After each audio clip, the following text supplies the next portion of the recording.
You're listening to the Packernet Podcast Network.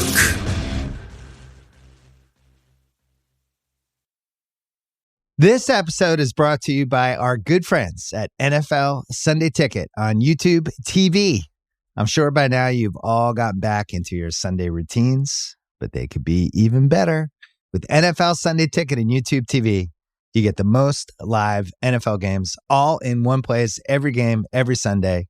And you can even watch up to 4 different games at once with multi-view, one of my favorite inventions of this decade. It's exactly what you need to catch all the action, make your Sundays more magical. And also, YouTube TV is great. I got it this year. It's awesome. Sign up now at youtube.com/BS. Device and content restrictions apply. Local and national games on YouTube TV. NFL Sunday Ticket for out-of-market games excludes digital-only games. You're a podcast listener, and this is a podcast ad. Reach great listeners like yourself with podcast advertising from Lips and Ads. Choose from hundreds of top podcasts offering host endorsements, or run a reproduced ad like this one across thousands of shows to reach your target audience with Lips and Ads. Go to lipsandads.com now. That's LIBSYN ads.com. What's up, guys? Welcome into Packers Total Access. My name is Clayton. You can check us out on Packernet.com. Find me on Twitter at Packers_access. You can email us, PackersTotalAccess@gmail.com. You can text us 865-658-5824. I'm over here with the rocket scientist, Tim, in Green Bay. Just figured out the issue we had here. I can't believe that worked. Don't give me any credit. That was amazing. Hey, don't give me any credit, Clayton. That was a lucky Tim guess. dropped back like Robert Staubach, just threw a Hail Mary. I mean, he chucked it. It worked. So, and we also got Carly Ray joining us from Wisconsin. Carly, how you doing this evening? I'm doing all right. Glad it's all working now. Yeah, absolutely. So, apologize for the delay. Wish there was something we could do. Like any other mediocre establishment does, we'll blame someone else. It wasn't our fault. That's all we'll say. Okay, so that's how we'll roll tonight. So obviously we got a lot of Packers to talk tonight. Had a big camp practice today. A lot of details. I know Tim was boots on the ground. I'm excited about getting. I just love getting your take on everything, Tim, and the vibe around practice. It's always awesome. And obviously, Carly, we're going to get your take on everything as we go along too. Before we do, so the big news today that dropped across the NFC North, and I don't want to spend a whole lot of time on this, but it is worth mentioning. Obviously, yesterday we reported that J.J. McCarthy had a knee injury, right? And they said he had a lot of soreness in the injury, and they were going to go get it looked at. And some people were saying, oh, it could be minute. Others were saying, hey, it could cost the season. The information came across just a few hours ago. This was Tom Pelissero from NFL Network tweeted out Vikings rookie quarterback J.J. McCarthy will miss the entire 2024 season after having his torn meniscus repaired today by Dr. Chris Larson at Twin Cities Orthopedics. Sources tell me and Rap Sheet. Disappointing end of year one, but repair gives McCarthy the best chance at a long career. So obviously it's been a rough week for the Minnesota Vikings, with the J.J. McCarthy news hitting and thinking, okay, is he going to miss a quarter of the season, half the season? He is indeed going to miss the entire season. And then on top of that, this happened shortly after that news came down the pike. Ari Mirov from the 33rd team and other outlets said, update, Vikings head coach Kevin O'Connell said Jordan Addison's ankle injury is not believed to be serious. That's the initial belief and early sigh of relief, because originally Ari Mirov had tweeted out, like everyone else said, wide receiver Jordan Addison was carted off with an apparent leg injury. Many people started speculating, Tim, it was going to be an ACL, but it sounds like it's an ankle injury. No injury is a good injury, obviously, but it sounds like they could have possibly dodged a bullet there, right? Lower leg stuff is always tricky, especially when you're sitting 100 yards away trying to diagnose it. I know a twisted ankle, high ankle sprain, those kind of things, they can feel like absolute killer pain. And you think you did something really, really serious long-term kind of thing. And, luckily for them that it appears it's not. So, we'll see. That was kind of like Quay yesterday with the cramping at practice. When he went down, it looked like, oh my gosh, what's going to happen? And then, you sort things out, you get more information, you come back. So at least a little glimmer of hope for the Vikings there, I guess. They've had nothing but bad news recently. So good for them. They got a little bright, shining ray of sunshine today. Right. And I'm not one of these people that's like, rooting on injuries.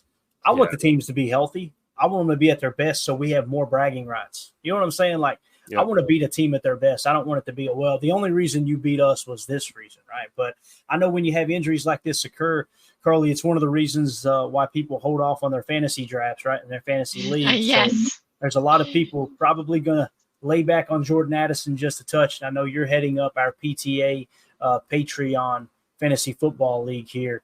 What do you think about this kind of news? Kind of scares you to think that some people already had their draft too, right?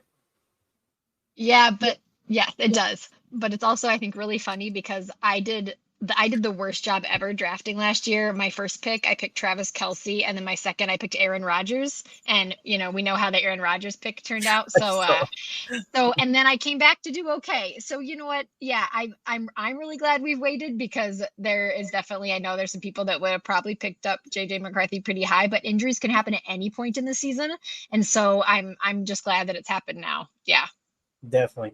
Now, is it my understanding there's still 2 more spots available in the fantasy? Yes. Is that right? Okay. Yep, So anyone who wants to join that, you can scan the QR code in the upper right or go to patreon.com/Packer Fan Total Access.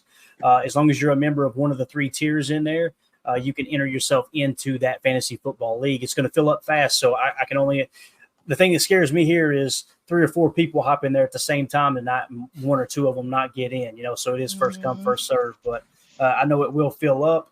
But yeah, if you guys want to support the show, be involved in something like that, it's a really cool environment that they've created in there as far as the Patreon, the PTA Patreon group. Tim, I know you were at camp practice today. I love this video that you tweeted out, man. This is right down my alley. I love this type of stuff. I mean, it looked like the environment was great at practice today, dude. Talk to me. What was it like out there? Just making that walk that I know you've made so many times, and it never gets old, does it? No, it never gets old. I had thought about that when I first moved up here. It was like, oh, well, now Lambeau Field's not, several hours away from my house. It's, a few minutes away, so I can be here more. I wonder if it'll lose its luster. Well, the answer is no, it doesn't. It never gets old. You never get tired of this. X kind of trimmed down my video a little bit. It's actually, I've got the full version somewhere that I can share with you guys. Maybe we'll share that in the Patreon, but this was just after the players rode the bikes in to practice and making that walk down Armed Forces Drive towards, the Hudson Center and then to ultimately to Ray Nitschke Field there to watch practice. So it was a beautiful day for football. It was hot. And let me tell you, so was the intensity level once again. Second day in a row, really intense practice for the Packers. Yeah, I love what you told me earlier today. You said that it was it Coach Reb that was getting on the boys and they had to move some kids away from the fence. Is that what I heard? Yeah, some people kind of just made the decision to just kind of back away and go for a little walk with the little ones. Right. And I kind of leaned over and said, hey, these grown men working, excuse the language, these guys are all, they're professional athletes, but the whole, professionalism, that's kind of a different breed in the NFL. If you're not doing what you're supposed to be doing, it's these coaches' jobs to get in your face and let you know. And we all know Coach Reb is, no stranger to that. I actually saw him yell at an equipment guy today too. Was pretty good. I've got video of that if you guys want to see that. Yeah, absolutely, man. I think you had that pulled up. Randy Cleavers in the chat said, that's awesome, Tim. And then who else was it here? I think it was Cheesehead Murph said, Go Pack Go Posse, Tim film segment just in time. Love to see it. So, I would love to just let the audio ride on this. Let's don't do that. You know why? Because the music in the background that they play at camp was actually like not really prevalent. It was really low, so I don't think we'd get hit with copyright or anything. But the sheer amount of expletives in this, 1 minute long video there's just no way we can do it. Maybe offline I'll share it with you, Clayton. But they're just doing some drills here, and I don't know why I'm freezing up. There we go. Maybe that'll work better. There you go. Yeah, I'm getting choppy here on this connection. So they're doing drills. If you see Coach Reb right here in the middle, he's going to scream at this equipment guy to run over. Oh, God, he about got plastered too. Yeah, let's see if we can go full screen again. Yeah, so they're doing these like strip and rip drills with the D linemen. And, he was screaming at all of these guys right here. I'm not sure who that is, if that's Morton. I think it's Morton. There, you can see Reb coaching him up right there. Took a minute to step out and, scream a few choice words of encouragement, we'll say. But no, this was just great. Nobody was immune. I would not want to be in that guy's orbit or on his crap list, so to speak, because that dude is just all fire, and I'm here for it. Coach Ogabasi is intense.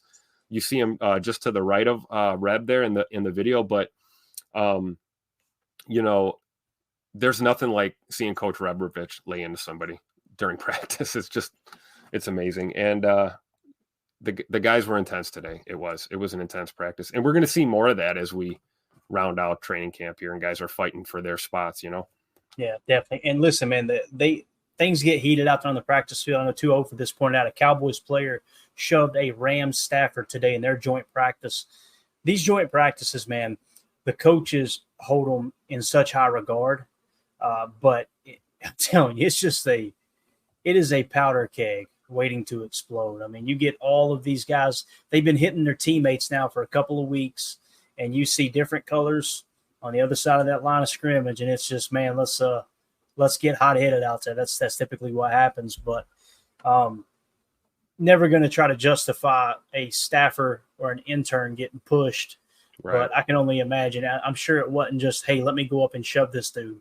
I'm sure there was stuff being said and things getting heated. So that's training camp, though, man. One of the cool things about our training camp is, we talk about Coach Rebrovich kind of like riding these guys and being, very vocal and screaming at him, all this. These guys all love him. So this is not I don't think we're going to see, any of our D-line guys, shoving Coach Reb. These guys would, go to war for him. And that's how you build a championship culture right there. You hold people accountable. Things may get chippy, it may get intense. That's because we all want it so bad. And it's just a testament to what we do here. So it's good to see that. Definitely. Carly, have you ever been up for training camp? I should know this. Oh, no, I haven't. I really, really want to. I did family night when I was a teenager, like when I was like 14 or something. But no, I have not actually been able to go to a joint practice. But I want to. Or not a joint practice. I'm sorry. Just training camp. I mean. Yeah. Oh, speaking of which, we found that out today. There is a joint practice on Friday in Denver, Clayton. So it is Friday. Yes. Travel day is tomorrow. I believe the team flies out around noon or something. And so they will be in Denver tomorrow evening and or tomorrow afternoon, actually. So practice Friday, probably a walkthrough off day Saturday, and then Sunday night preseason football. Yes, sir. Let's go. Woo-hoo. Let's go. That's what 2-0 for this was asking. So you're saying Friday, right, Tim? I am 99.5% sure there is a joint practice on Friday. I know I haven't seen anything like as far as on the formal schedule. We could probably comb through Twitter and find it, but if someone wants to maybe check, I know, try not to throw up, check Broncos social media or maybe, their website, see if the Denver Broncos are posting anything about it. Maybe we could get some info. Yeah, I don't want to do that, but maybe someone else will. Right. Dan in the chat says a joint against the Ravens next week also. That one's showing scheduled as the 22nd. There was also a training camp schedule change here. The start time for the public practice on Tuesday, August the 20th, has been moved to 2:30 p.m. Central Time. So just keep that in mind. I haven't seen it actually on the full schedule, but the Packers did tweet that out. So I might be able to make that work, Tim. I might be able to get home in time to do a live show during training camp practice. I know when me and Jacob did those, that was a blast. So there you go. Just make sure you write that down for August 20th, that schedule change. So, all right. So Matt LaFleur was at the podium before practice earlier today. Here he was talking about Kalen King, and love that the fact that the question got kind of steered in the direction of can Kalen King play slot. Let's see what Coach Matt LaFleur had to say about the rookie cornerback who's been playing. Like I said, he's been playing on the outside, but he's been getting a lot of snaps in the slot. You've seen him kind of shine there, especially in the quick passing defense game against the Browns, attacking that flat. I think he had an interception yesterday, if I remember correctly, too. But let's see what Coach had to say about Kalen King. A little bit faster.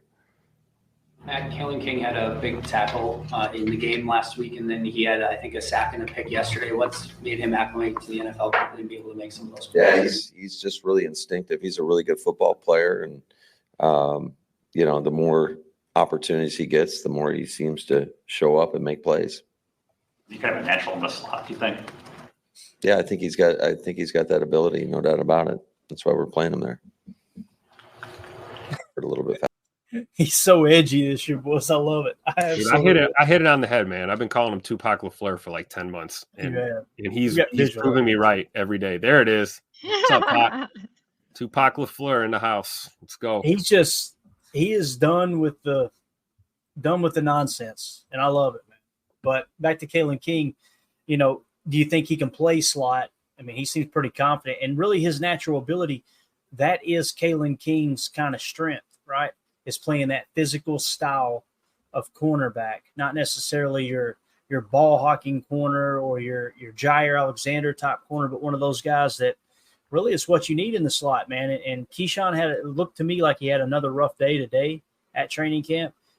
Maybe I just overlooked or didn't see, the good snaps, but we do have some video there that we'll show as well. But what are you talking guys about the play where Tay Wicks ate his lunch? Yeah, Tay Wicks, man, just went up and lost him. Matter of fact, since we're talking about it, let's just pull it up right now. I was going to get back to some LaFleur, but we've got to. I think Keyshawn had his jersey rolled up so the coaches wouldn't see his number, so they didn't know who got roasted on that play. See, that's the thing. Like when I seen it, I'm like, why can't I see the jersey number? I think you're onto something there, Tim. I think when they line up across from Tay Wicks, they go, you know what? Let's just let's don't show the jersey. Okay, how about we just try to slide by. Make sure the braids are out of the helmet. Cover up the nameplate a little. Roll up the number. You're incognito. Right. This was our good buddy Basariski from Basariski Productions. Alex, everybody knows him as Baz. Just an awesome dude. He was tweeting out some of these videos. We'll let it loop here a couple times. But brace yourself, Carly. You're about to witness a crime right here firsthand. Watch Tay Wicks go up. I'm telling you, man, that fires me up. Yeah, and Keyshawn didn't get his head around until just enough time to see the touchdown happening. Let's go frame by frame. Look at that. Yeah. First of all, he's early too. So that's PI all day. Yep. If this is a game, but he's doing it probably because he got roasted by Tay Wicks. Yeah, right. Look, I think that's Christian Watson right there. He's like, damn, all right. Oh yeah, I see him. But yeah, man, that's and the thing about Tay Wicks, what were his strengths last year? Early on, you seen his route running ability, right? That was the big thing that stood out to everybody. Tay Wicks is an excellent route runner. And then what you start to see a little later in the season is that route tree and the responsibility that was put on him from a choice route standpoint. You could see him running more of those, right? Then all of a sudden he emerges as a great slot target, right? He actually was more effective from a ratio standpoint out of the slot than Jaden Reed, although Jaden Reed got a lot more snaps and had more production overall. But what you're seeing is Tay can play a little Z, he can play slot, and he had the highest passer rating when targeted, which is the receiver rating. He had the highest of any player on the team, any receiver on the team out of the slot position. So you start off great route runner. Then you start to see, man, he is really, really efficient out of the slot. You've seen him line up in the Z. He was technically in the Z, although they did call it slot fade in that play against the Browns. What'd you see there? Nice little release package, step on his toes, burn him deep for a 9 fade. And the dude is just, I'm telling you, I said it last year, and this ain't I told you so. It hit me halfway through the season like, I think this dude is going to be the Packers' go-to receiver. When you look at this entire group, if he continues to do what he's doing, this is going to be the guy that gets the bag eventually. It just feels that way. And I hope he keeps his head screwed on straight and all that and stays humble and hungry. But, man, I'm telling you, Carly, this is a hell of a high point right here. That's how you high point the ball right there. That's amazing. And I know that they're doing so much more that I can't even see, right? There's so much more technique and things to it. Or like the one where he, the other play you're talking about against the Cleveland or the Browns. Who was it? I don't even remember who they played. Yeah, the Browns. Yeah, it's so cool to see. And I'm just so excited to keep learning more and understanding even more of what makes these complexities, like makes them so good at this, right? Yeah. Hey, Clayton, you know what I see when I watch him go up here and high point this? What's that? Romeo Dobbs. You can tell these guys are teammates. Yeah. And that's the way Rome fights for those balls, contested catch type situation. And it's just another thing that Tay Wicks is adding into his toolbox. what makes him so deadly, obviously the route running ability is crazy, but he is fast and quick, and he can accelerate. Yep. Usually you get a guy that's quick, or you get a guy that's fast, or maybe they're, 2 out of those 3 qualities sometimes, like a Tyreek Hill kind of caliber type of player. I see that with Tay Wicks, man. I mean, he runs crispy routes, and his acceleration is like, just when you think he's at top speed, he's not. And he turns on, gives you a little more. You actually saw that on the play Carly was just talking about. He had his man beat so bad that he didn't have to afterburner into the end zone. He had already created so much distance that he just kind of jogged it off, and there's 6 points on the board. So I agree with you, Clayton. I think we're not going to use that infamous numero uno phrase when it comes to our receivers. We don't want to. So silly. We don't want to get Tupac LaFleur up in here mad at us. So we'll just say that, certainly one of our top choices when it comes to spreading that ball around. For sure, I can see Tay Wicks filling that role. Here he is again. Now this is kind of a little closer quarters, I should say, top catch. But watch Tay on this play. Up top, little bang. So he fakes a little Dino. He fakes like a little zig, if you will, like he's going to whip back in right here and then pop right back out. You tell that's something they're working on. Poor Corey Ballantyne. He didn't have a chance. He didn't have a snowball's chance in hell. He's just like, what am I supposed to do? And the other thing, too, is watch Jaden Reed come across the formation. Look how fired up he is for Tay. Love it. Him and Tay Wicks they're like this, man. They're thieves, worked together in the offseason. Really excited to see them grow together. They feed off each other, and LaFleur sees this. He's dialing up stuff all the time. One guy's on a crosser, the other, dagger concept, all the things we've broken down.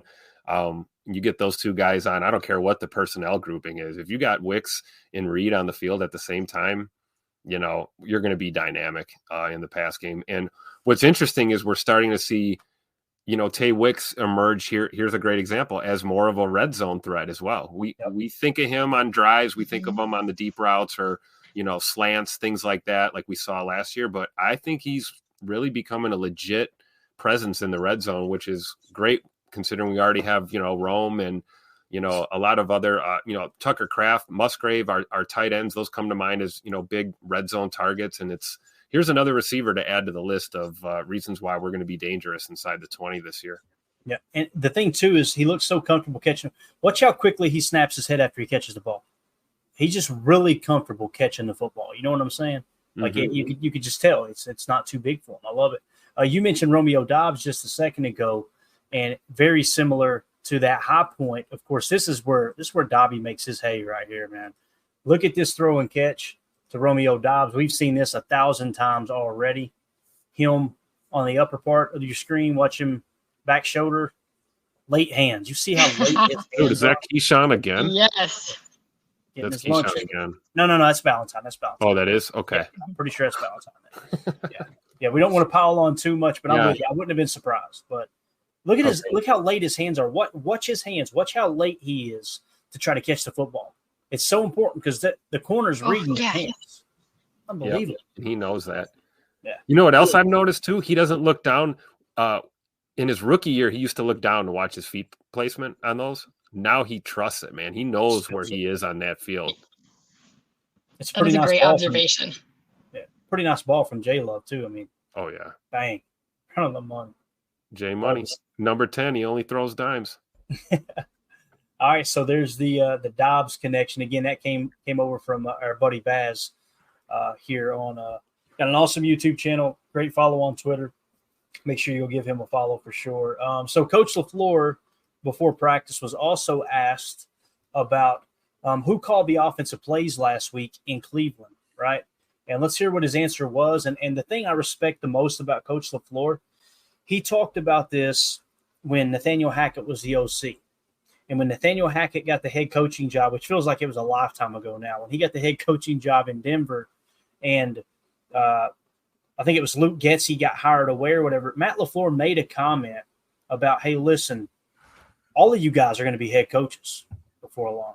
Like, I love the fact that he's speaking that into existence. You know what I'm saying? Like, it's like he's building his guys up. You could tell this is This is a freaking coaching factory that he's creating. He's creating his own coaching tree, if you will, right? Mm-hmm. And he was asked about who called the plays against the Browns.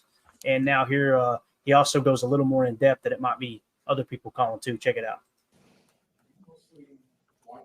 Are you calling plays during preseason? Yeah, Steno called it, and he'll call it again. And, might have some other guys kind of get involved as well. Because you want to give him experience, or because you want? I think it's great experience. That's something that when I worked with Sean, he afforded me that opportunity when he was really the play caller. And then, I think it's good experience for those guys. And then it also allows you to kind of keep, the 30,000-foot view, if you will, on everything that's going on.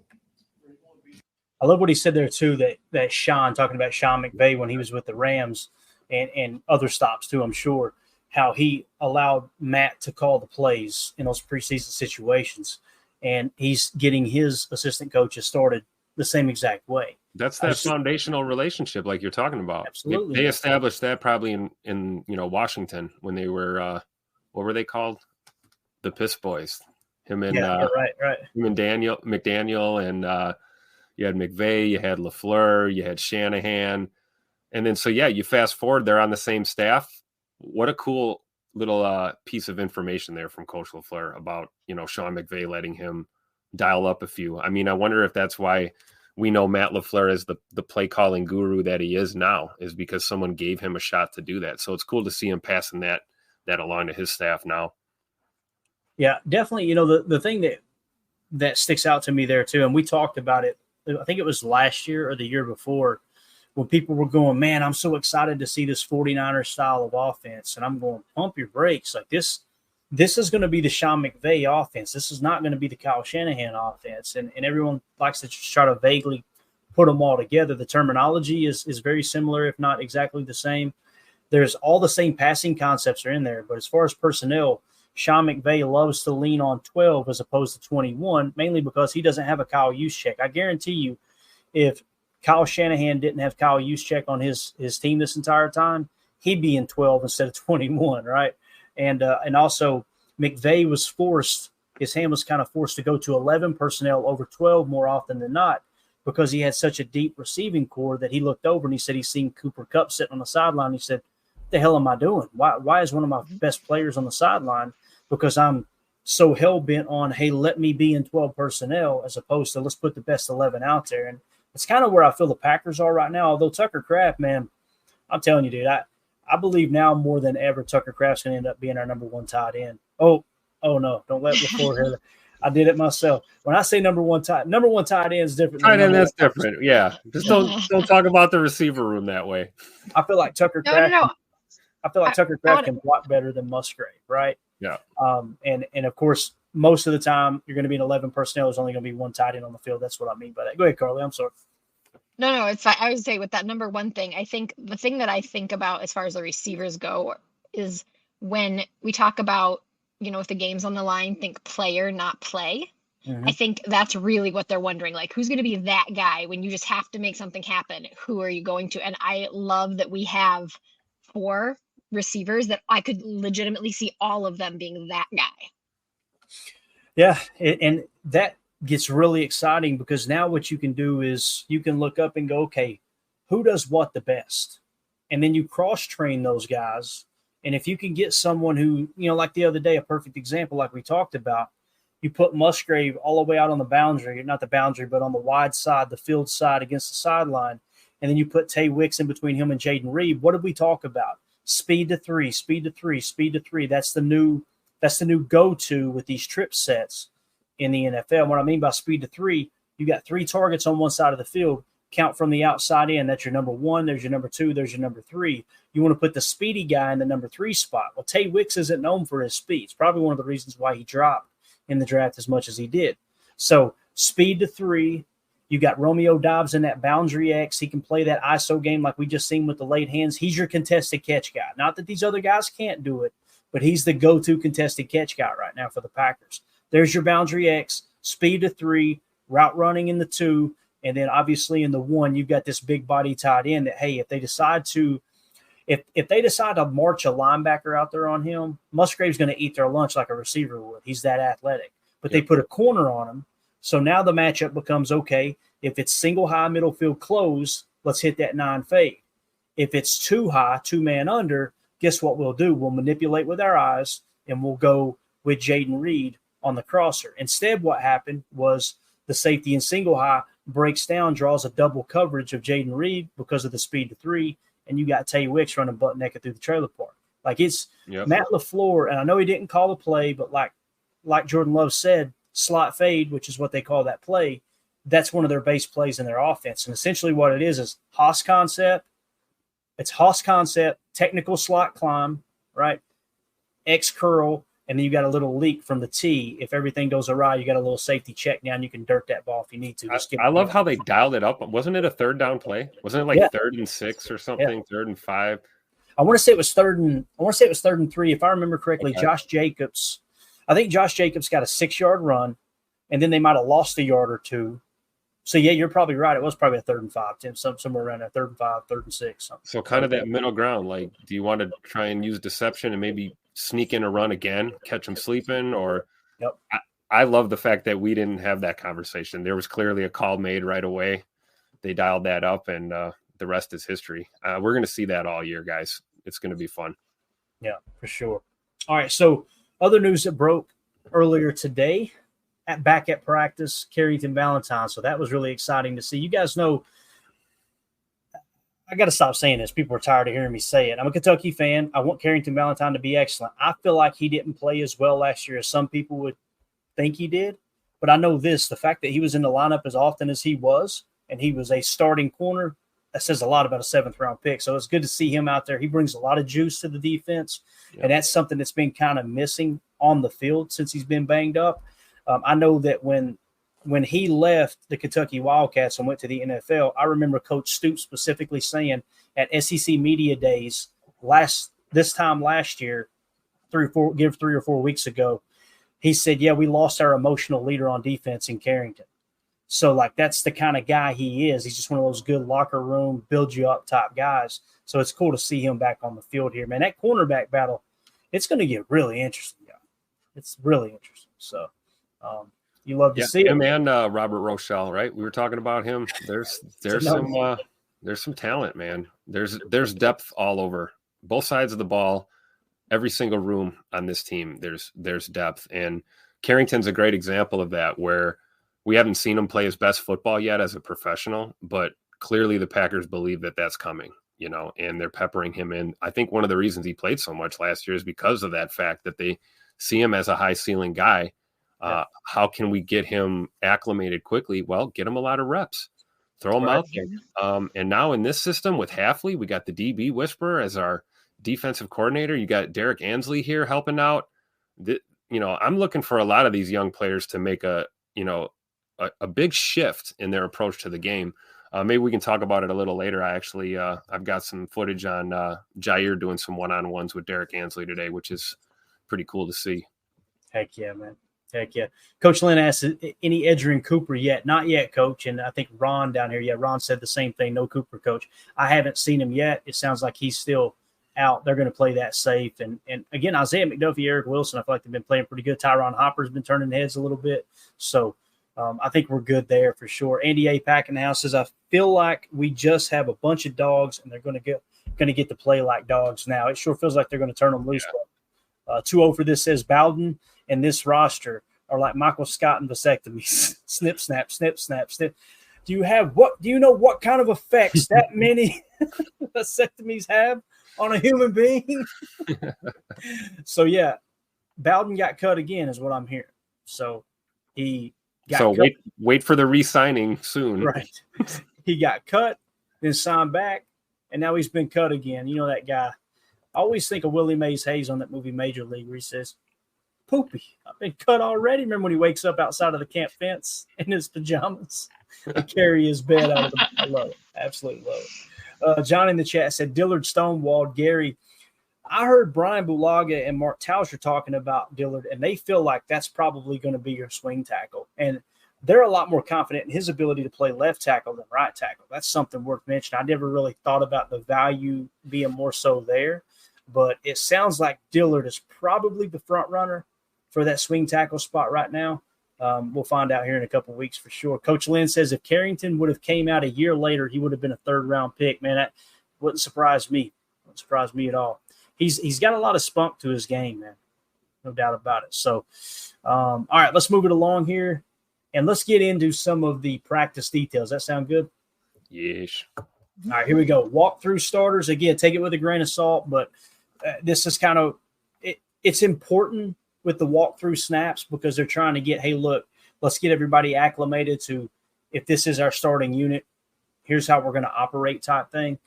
Starters and walkthroughs per Andy Herman on Twitter said Jordan Love at quarterback, Josh Jacobs at running back, Grant DuBose, and Christian Watson in the 12 personnel. They actually had Tyler Davis and Tucker Kraft out there for the walkthroughs today. So Tucker Kraft, I feel like I could be wrong.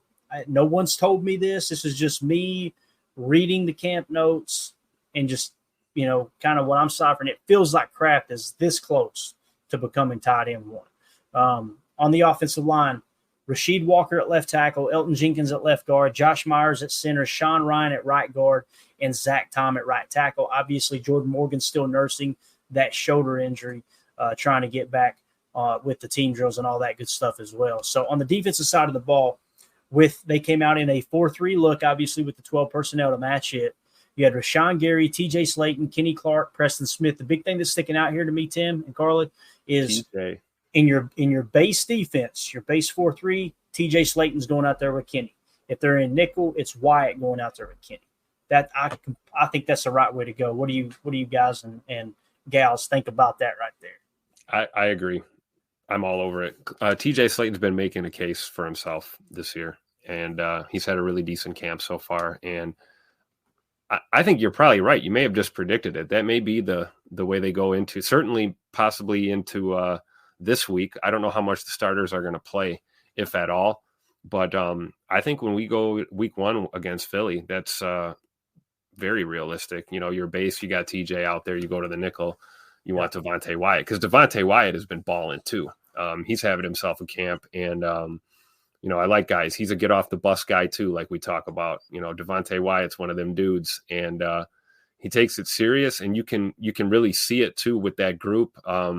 It's Kenny Clark and Rashawn Gary.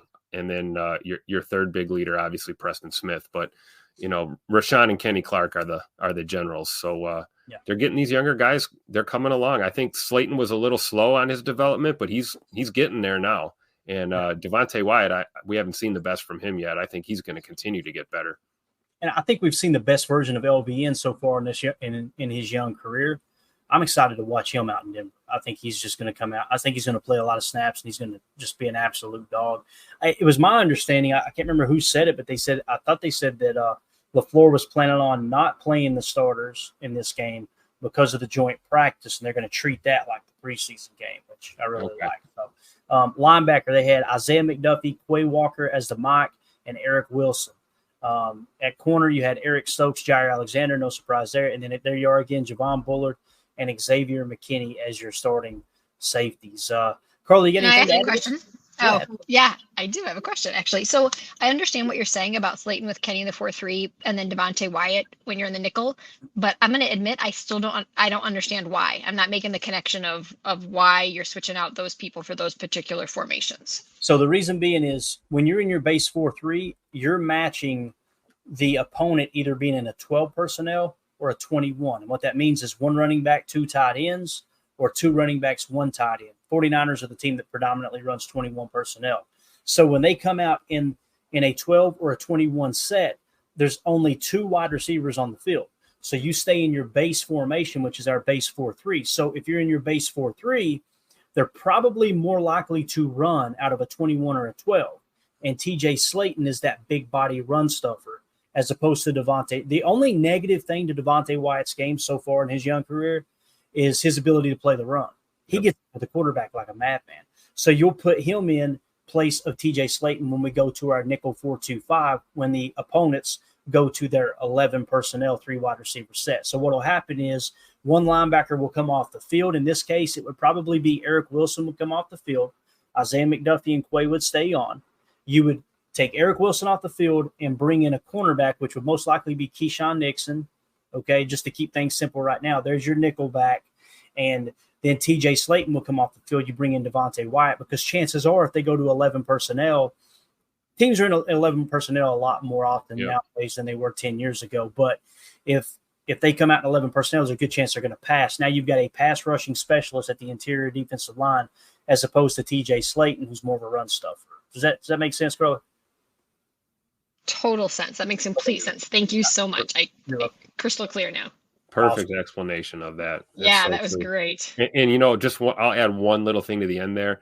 You're absolutely right about Devontae Wyatt. The pass rush is the strong part of his game. I see him. He's right here in the photo. There's Devontae. I think he's going to get better in the run game this year, just by default, by being in this system with these coaches. Look for his run defense to improve at least a little bit. I think I'd like to see how, when we go through all the chalk talks of this season and we get to the end of the year and we have that downtime where we do the rewinds and watch all the games again, I'm willing to bet you that we'll see him take some steps forward in those run fits too when he gets a chance. So I wouldn't be surprised. Yeah. If you guys and gals would, we got a bunch of people in there watching. We can't thank you enough for hanging out with us. Do a quick favor, hit that like button for us. Feel free to sub to the channel. We appreciate y'all hanging out. Again, when you hit that like button, it helps more than you know. We really appreciate it. Andy Herman, I'm just going to rattle some of these off, man. He was on fire today on Twitter. These were the red zone 1-versus-1 highlights, okay? So I'm just going to read them off real quick. Kalen King pass breakup on Samori Toure. Dobbs with a sick catch along the sidelines against Valentine, got his feet in. That's the clip we showed. Wicks skywalks for a leaping touchdown catch over Nixon. We showed you that clip. Jair breaks up a pass for Watson. Good rep there for Ja. McKinney pass breakup versus Musgrave. So I just feel like Musgrave's kind of struggling this camp. I could be completely wrong. You just don't. You hear he's having a quiet camp, and it seems like you don't ever see any notes from camp practice that goes, man, Musgrave, great play there. It's just they're few and far between right now. Davis with a late pass breakup versus Dubose. Dubose has the touchdown, but Davis knocked it away at the very end. Heath touchdown versus Ballantyne. Wilson touchdown versus Williams. Rochelle, awesome coverage on Hicks. There's your boy Tim. Rochelle showing out again. Man. I'm batting 1,000 so far this preseason, man. I'm picking the dark horses to make this team. There you go. Wayne with a sick one-handed catch for a touchdown on a fade versus Green. Toure beats Zane easy. Zane does exist. Dobbs with the win versus Ballantyne on an awesome anticipation ball by Love. All right, that might have been the play we've seen there too. So it sounds like you got Ballantyne twice, he being Romeo Dobbs. DeBose over Sapp for a touchdown. Musgrave beats McKinney. There we go. Oh, there's a highlight. There's a guy. And that's a big rep, man, going up against the best safety on the team. There you go. Watson smokes Jair. Great route, easy separation. We've seen that when he actually turned Jair around on kind of like it was like a shallow cross or maybe like a slant type in breaking route. Wicks and Nixon with an awesome battle. Great coverage, but Wicks with a great hands catch touchdown. Sims beats Williams on a corner route. Melton breaks Bullard's ankles to the excitement. Do the receivers touchdown. To the receivers, I bet is what he's trying to say there. So sounds like Bo Melton broke Bullard's ankles, and it fired up the wide receivers there. So those were the one-on-ones. Run defense, pretty cool here. Andy Herman tweeted out McDuffie again with the run stop, this time on Dillon. Dude's been all over the place. So Isaiah McDuffie, he's winning that spot, ain't he, Tim? Oh, man, for sure. Fires me up. Now Emmanuel Wilson loses yards on a run. Packers' run defense is absolutely dominating right now. Play action check down to Emmanuel Wilson, and there's 3 defenders waiting for him. Clifford quick outside to Melton. Ballantyne there for a quick stop. So obviously the run defense showing up strong today in camp practice. Rashawn Gary, Andy Herman says, Gary with back-to-back run stops behind the line of scrimmage, one on Jacobs, one on Dillon. Run game is a major struggle right now for the offense. Let's go. Say that again. Read that again. The run game is a major struggle right now for the offense. So we have a run Surprise, defense in surprise. Green Bay again. Finally, we have one. When's the last time we had one of those, Clayton? 2011? I don't know. I think I was still in diapers, to be honest. Some time ago. Love perfect throw to Kraft on a corner route. There's my boy Kraft. Telling you. Love perfect throw to Kraft on a corner route. Williams in coverage down at the 1. Love to Dobbs on a fade. Jair with the pass breakup. So you see Kraft there. And Kraft and Gary are the two names that really stick out there on that update. Andy Herman tweets out, Love, Wicks, touchdown. Ballantyne looks around for a flag for a push-off, but doesn't get it. The connection between those two has been great in camp. So Wicks continuing to just build off of his camp for sure. All right. Now, let's see here. Pratt in with the 2s. This is all Andy Herman at Andy Herman NFL on Twitter. Pratt now in with the 2s. Emmanuel Wilson with another nice run with the 2s. Showed off the burst. Pratt fires one for a comeback to Heath. Pratt fires again over the middle of the Torrey on a great throw. Williams knocks it out at the very end, though, incomplete. Pratt drops sidearm. I'm going to say it again. Michael Pratt, 7th-round pick, rookie quarterback, drops sidearm to Davis, who catches but falls down in the process. Nice job by 17 to avoid the ball getting batted down. You've already got Michael Pratt out there changing platform, changing arm angles to get thrown. That's just awesome.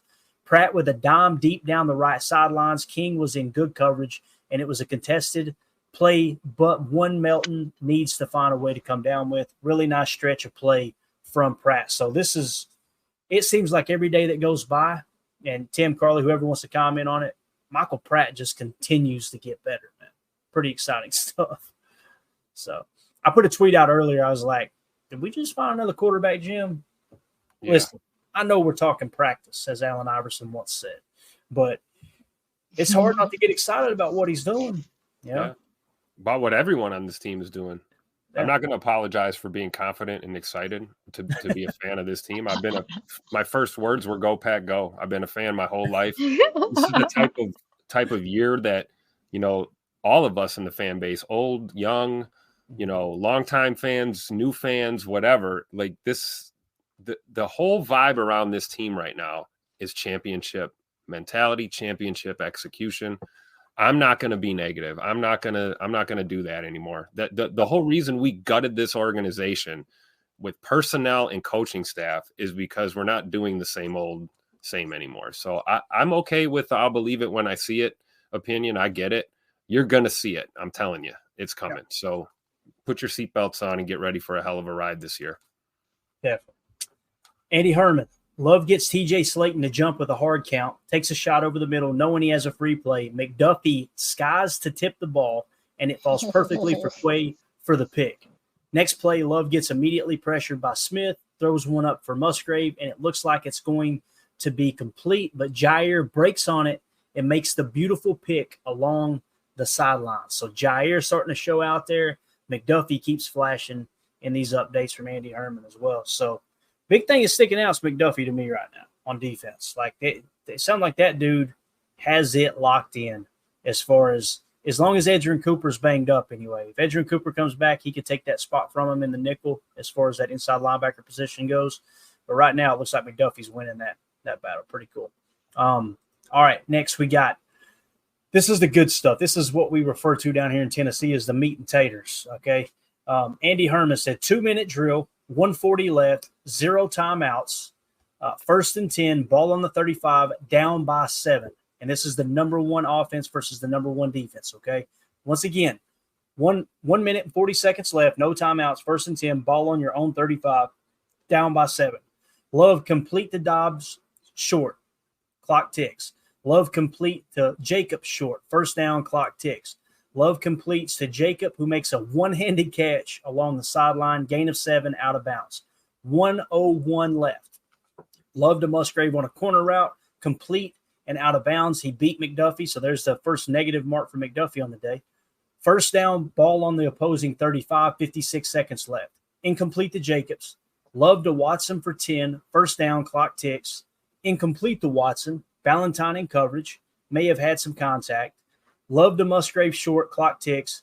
Love to Wicks over the middle, complete, clock ticks, and the clock runs out. Defense gets the stop. So sound like they went right down the field, but defense held their own, man. So they're going to win that rep in the 2-minute drill there with no timeout. So it just seems like every single time you do one of these 2-minute drills, Wicks' name is all over the important plays. He's just becoming one of those go-to guys. So same situation here. The twos are up now. So you got your number 2 offense and your number 2 defense going at it. Okay. Clifford's at quarterback, only down 3 in this scenario. Okay. Clifford to DeBose for 10, clock ticks. Clifford, hell of a seam pass to Sims, big gain, clock ticks. Clifford check down to Merriweather, good gain, clock ticks. Clifford to DeBose, first down, clock ticks.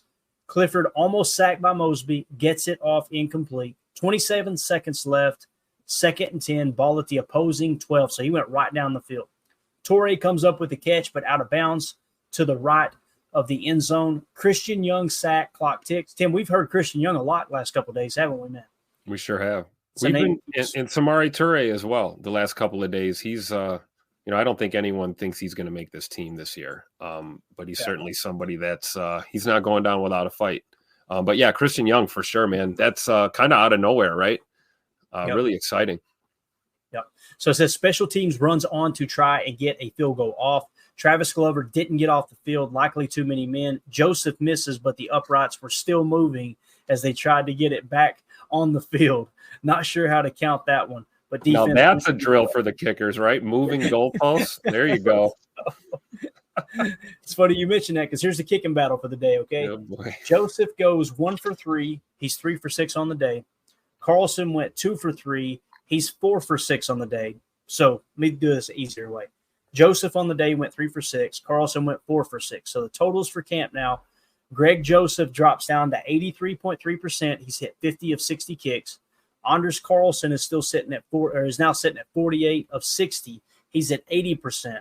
Alex Hill is at 10 of 15 for 66.7%. So right now it's getting closer and closer and closer. It just sucks that I want Anders to win it. You know what I'm saying?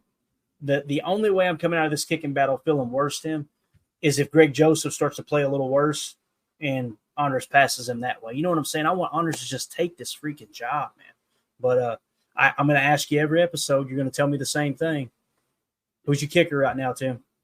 This guy right here, if you drop that down. The first gentleman that I'm circling right here. He was out there early, getting in extra reps, number 17. Your kicker 1, Anders Carlson. In my opinion, it hasn't changed. It hasn't. And I will be shocked if he doesn't retain the job. I will be. So it's feeling more and more like it every day. Yeah, absolutely. And Greg Joseph, I mean, first of all, great dude. Met him a few times this summer. Really nice guy, good teammate, the whole nine, which is surprising considering he came from Minnesota. But the kicking battle is, I don't think it's as intense as people want us to believe it is. Greg Joseph was brought in as an insurance policy and to light a fire under Anders. And clearly this guy was the first one to trot on the field today, get some extra kicks up before the team drill started. So hopefully that, the makes increase and the misses decrease and he figures things out. But like I said before, Anders has the higher ceiling. I think it makes more sense to go with him. I don't want to get too into the weeds with the metrics. They are important, but they're not the be all to end all.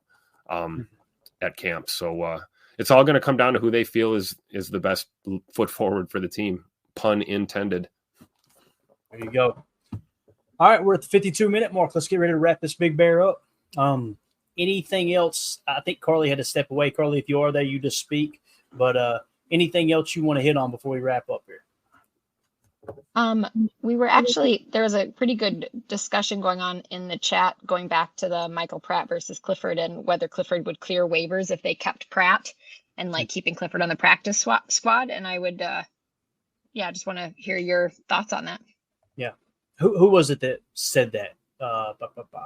Oh, there was a whole conversation was going there? on. Okay. Gotcha. So the question is essentially, who do we think would have a better shot at clearing waivers? Is that right? Yeah, it seems like some people really think that Pratt really might have a leg up here. It might be the one that they keep if they don't 3.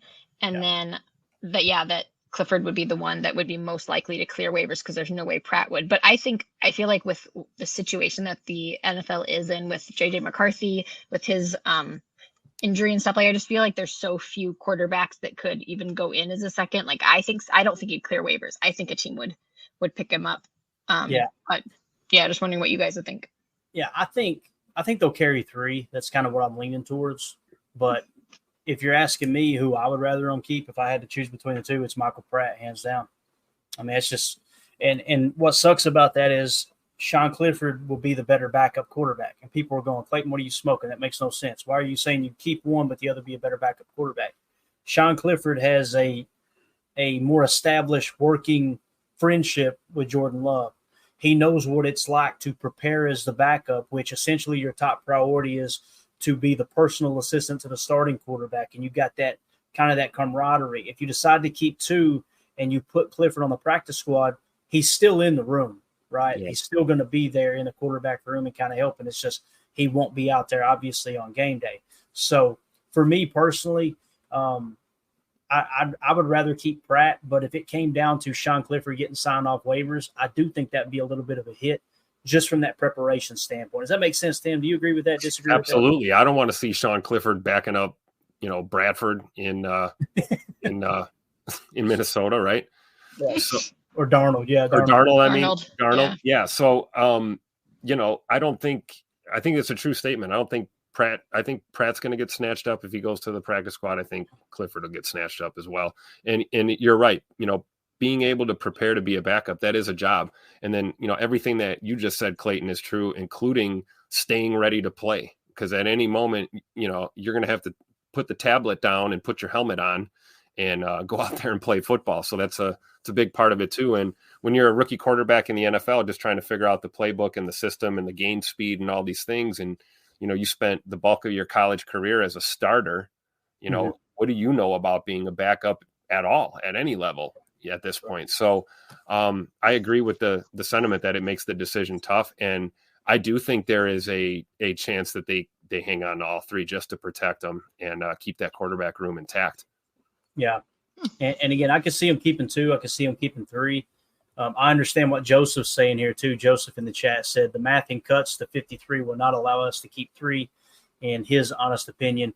I understand. I mean, it's every day, Joseph. We're in here going, man, I want to keep 8 receivers. I want to keep 13 corners. I want to keep it's such a stacked team. They seem so deep. I understand what you're saying. I don't know, man. I think someone would snatch Pratt up. I really believe that. I think if you tried to pass him off on waivers, someone would snatch him up. I don't think someone would go snatch up Sean Clifford. That's just me personally. I could be wrong. But we could just we could pull the old Alex Magoo and just make one of them a receiver and then stick him on the practice squad. Playing chess, not checkers, baby. Craig in the chat said, Clayton, old guy today who's been at every practice. He could be likes Clifford over Pratt. So there you go. I know this. Matt LaFleur and those guys, they absolutely love Sean Clifford. I think someone said it earlier in the chat. I was going to try to pop it up, but we ran out of time. He's a gamer, right? That's what Matt called him. He's played up to last season. This is real here. These are real numbers. Sean Clifford had played more snaps of football than Jordan Love. Think about that. Sean Clifford had played so much college ball at Penn State that Jordan Love, having already been in the NFL and everything, Sean Clifford had more game experience, not at the NFL level, but at the time, what did Jordan Love have? One game of experience. So that really carries a lot of weight with the coaching staff. There's no two ways about it to have that experience. So, but yeah, for me, I think Pratt, everything he's showing, and I understand it's backups and it's preseason and it's vanilla defense and all that, but that dude, I'm telling you, man, throwing the ball, poise, accuracy, quick release. He seems like he understands what he's doing. I won't go as far as to say he's setting the protection, but he just seems like he's got command of the offense when he was on the field. This is one preseason game. We're going to find out more in Denver, obviously. Yep. But then when he handed that ball off and Emmanuel Wilson said he screamed at the top of his lungs outside and he sprinted upfield to throw a block on a linebacker so Emmanuel Wilson could bounce it out, I'm like, that is a man after my heart right there. Yep. I'm just telling you. You played to the whistle, right? Every player on that field played till the whistle. That's how you gain street cred, or as we say in Tennessee, holler cred, right there. And I'm just telling you, you want that dude in your huddle. You want that dude not in your huddle. You want that dude in your locker room. You want Jordan Love in your huddle, but you want that dude in your locker room in there at the sign of if Jordan does get a little banged up. I just feel like I have more faith in Pratt than Clifford. That's just me personally. Now, the other thing I'll say, and we got to wrap up. I was hearing stuff on Wildy and Tausch earlier today. I don't know if you guys heard about it. Matt LaFleur made a comment that Sean Ryan was out of shape. Did you guys hear that at all today? No. I probably shouldn't speak on it too much because I kind of caught the tail end of the conversation. But I shouldn't even do that. I apologize. I thought I heard him say that, and it kind of caught Bulaga off guard when they asked Bulaga about it because Bulaga feels like he's having a really good camp and what he's seen there in the preseason game, he felt like he's played pretty well. They felt like he played pretty well down the stretch last year too, when he obviously was splitting time, basically meaning he beat John Runyon for that right guard spot last year. Just something to keep your eye on there, because if Matt LaFleur did say that in the media, that was intentional. Bulaga didn't like the fact that Matt LaFleur said it, so I'm assuming it's true. They talked about it pretty extensively during the tail end of that conversation. But make no mistake about it, that wasn't a slip up by LaFleur. That was LaFleur sending a message like, hey, look, get your crap together. This is year 3 with him, right? Right. In this conditioning, this has been an issue since he came out of UCLA, right? So he had the suspension with the PEDs or whatever it was, or whatever was going on. But conditioning and training, things like that, getting in NFL shape, playing shape, so to speak. That's always been an issue, and I think Tupac LaFleur is absolutely sick and tired of it, and that may be why he let it slip, or tongue in cheek made a comment, because he is a little chippy about it. But I agree. I thought Big Sean's had a good camp, and I talked a little bit of trash about him, the reps I saw him taking at center during camp, and then he went out against Cleveland and played a lot of center and played pretty doggone well at center. And now, of course, all week he's at right guard, and we don't see him this week at center anymore. I think it says less about Sean Ryan and more about what the Packers' approach is here with the personnel, and they want to just plug and play, switch things up, switch up the ones here and there, move guys in and out of different areas, and see what the best mix is going to be for week 1. So I'm keeping an eye on Sean Ryan though, for sure. Definitely. Coach Lynn in the chat said LaFleur said he needs to work on his conditioning. So that was what was said. Thank you for that, Coach. I thought I heard him talking about it. I just remember Bulaga being kind of, whoa, he said that. So 2-0 for this. Put down them nachos, Nacho. Exactly. I like what CJ throw that one up. That was perfect. Oh yeah, Nacho Libre, a must watch. I'm just telling you. CJ Yen said, I heard Keenan Allen is 25 pounds overweight over his last year's weight of 211. Elder Grimm said, if I had to live in Chicago, I'd gain 25 pounds from depression. So there you go. That's where we'll end it. Appreciate y'all. We went way over. I told them, hey, look, let's try to keep it under 50. Here we are, an hour. Sorry. It always had. No, it's the way it is. Let me pull these. I could talk ball all night with y'all. It's been a blast. Look at that right there, Tim. Well, go back to that last one. I was trying to remove it. No, go back to that last one. Was that Coach Campanelli over there? This is just a still that I got. Let's see if we can get a better look here. A still. I had some video of this earlier. This is you can see Coach Camp and Quay Walker. Let's go. One-on-one. And what was really cool is here's a good picture too. Oh, that's great. The boys walking in today. But I did have I had some good stuff of these guys putting in some work over here by themselves. It's kind of tough to see here, but right here is Quay. There's Quay, and then you've got Jair over here with Derek Ansley working on some hands drills. Actually, this is Ansley right here. He was kind of working with that little side group there. But what I've noticed is, it's no secret. Last year at camp, I spent a lot of time watching Jair working with Coach Greg Williams in some of these pass concepts. And now I'm seeing what he's doing with Derek Ansley, and it's totally different. It's totally different. And it's the same approach. They're trying to ease Ja up closer to that line of scrimmage a little bit here, it seems like, and getting him working more with his hands. We all know Ja's, he plays with his feet. Sometimes you see him get beat and then he catches up, or he's a quick twitch kind of corner, not so much a physical hands type of corner. And I think they're trying to bring some more of that out of him. And we've seen it all camp long, him flying across, getting PBUs, getting picks, laying guys out. We talked last night about the scary moment when he absolutely drilled Tay Wicks coming across the middle. These are things we haven't seen out of Jair. And it's basically because of what we're seeing at practice here with these coaches kind of grabbing these guys when they can, pulling them to the side. We all saw the blindfold drill yesterday, right, with Quay Walker.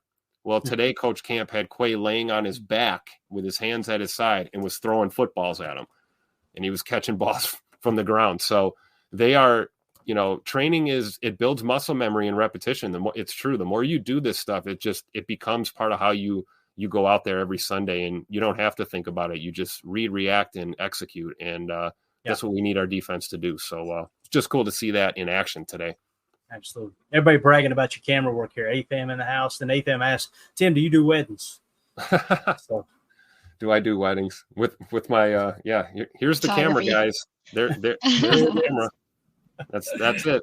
The Android device. You were talking about Jair Alexander playing with his feet. Eldegrim came out and said Rex Ryan also plays with his feet.